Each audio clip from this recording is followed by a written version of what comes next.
So, Matt, taxonomy fairy tales, these tales of magic and mystery that circulate in the taxonomy world. We have a couple to talk about, right? You were going to talk about Google.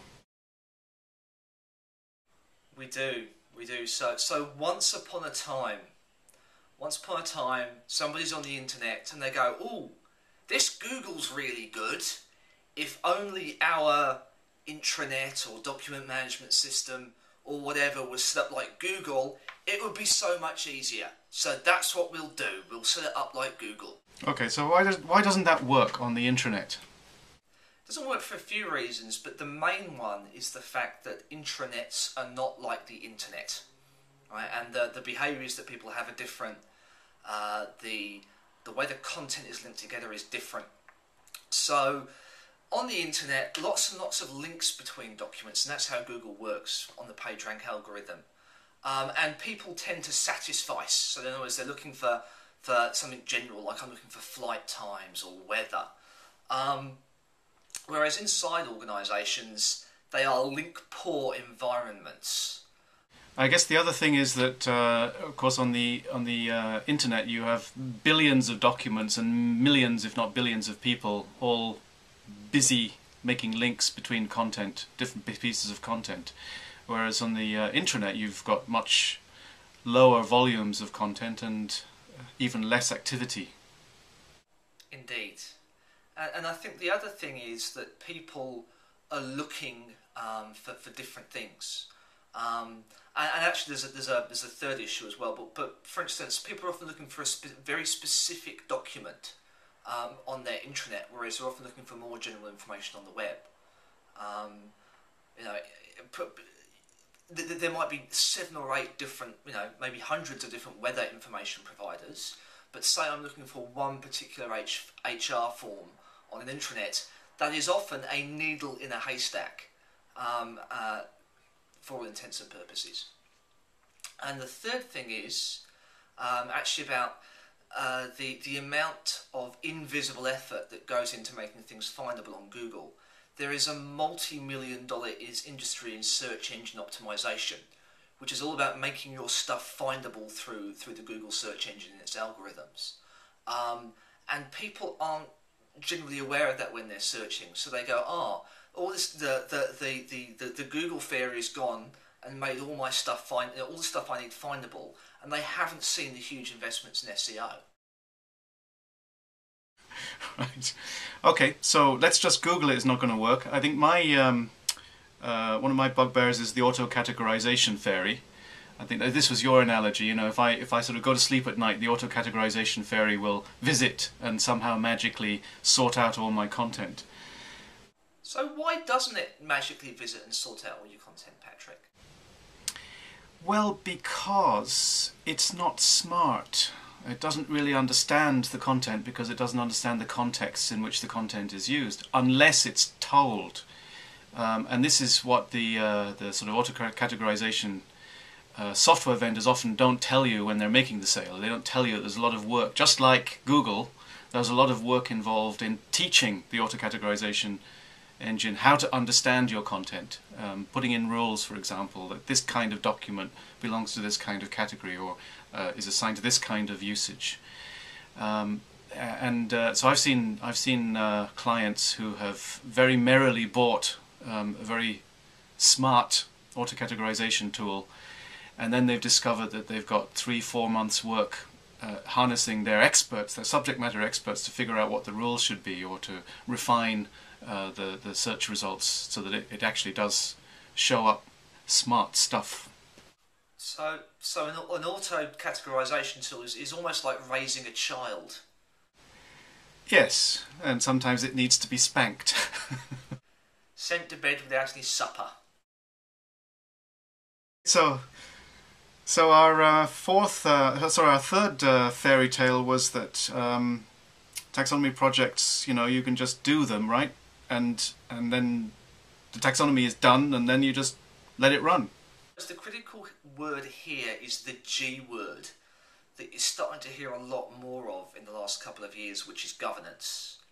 And The interesting thing about governance in terms of managing your information and almost the politics behind that is government never ends. It's not the case that we go, well, we've set everything up now, we've had our elections, we can walk away. It's an ongoing thing. Why is it ongoing, Matt? Because if you stop doing it, things fall apart, and it's almost a form of entropy. And in organisations, if you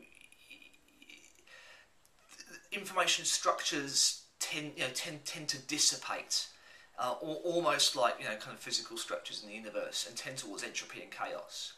And I suppose that, of course, the second thing is that there's a great quote from a British politician called Harold Macmillan, and he's asked why is politics so difficult, and he says it's events, dear boy, events, and things, and his point holds, things change, and if your business or your organisation is growing, if it's successful, things are going to change, and the structures you created last year will not necessarily be valid the next year.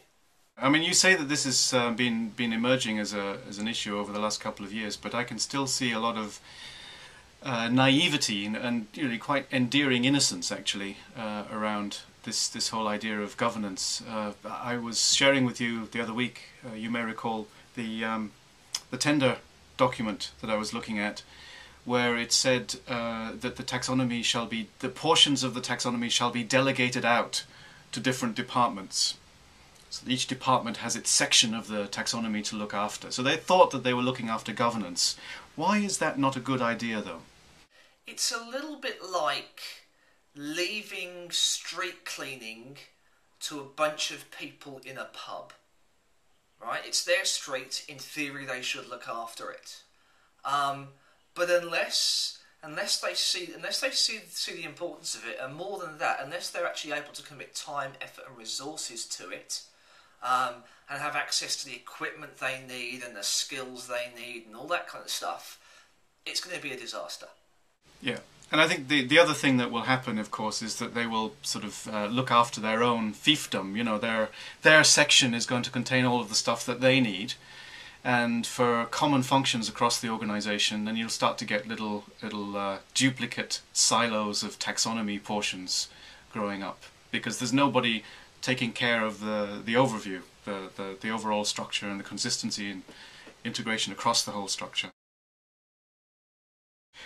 And I guess the fourth fairy tale is the fairy tale that the expert knows best when you're developing a taxonomy, and this is something that really, you know, if you're in the taxonomy development field, you learn this very quickly. Never ask an expert for their opinion. Why is that, Patrick? Well, I think it's because the definition of an expert is somebody who must disagree with everybody else. That's just the nature of the beast, including other experts. So once you get into the consult a subject matter expert for portions of the taxonomy, you will get into endless rounds of debate. You know, it multiplies the length of time taken to develop the taxonomy by a factor of 10, 20 times, easily. So who should you ask then? I actually think you shouldn't ask any opinions on the taxonomy until pretty near the end of the process. I think taxonomy development should be an empirical process. And by empirical I mean you've got warrant for the vocabulary in the taxonomy from the content. So you've looked at content in use and you've extracted concepts and vocabulary from that, and then you've tidied it up. And the second piece of empirical sort of input is that you've tested those structures with real people doing realistic search and find and locating scenarios with content, so that you can see that the taxonomy structure is actually performing better in terms of consistency, in terms of predictability, in terms of the time taken that people take to find stuff. And asking opinions, asking experts is really just about, you know, checking whether in technical areas where, you know, accuracy of vocabulary is important and distinction between concepts is important, you've got very specific requests. Is this the accurate term to use? Is there a distinction between these two topics? Can these two topics be legitimately consolidated under one heading, and so on? So they're very specific technical accuracy questions, and they're not about Does this taxonomy work for you? What do you think? One thing is about stopping believing in magic. So that's what they say about meeting scam artists, isn't it? If it sounds like it's too good to be true, it probably is. And somehow we suspend that once somebody with a piece of technology comes along. You're interested in what's actually going on, on the ground in the day-to-day in an organisation. And I guess it's about not being naive around bunches of people in organisations. They are not going to magically, work completely according to the rules. They are not fonts of all wisdom for all arbitration decisions on the taxonomy. And if they can screw things up, they will. As people say about politics, it's a messy, dirty, but necessary business. A messy, dirty, but necessary business where fairy tales do not hold true.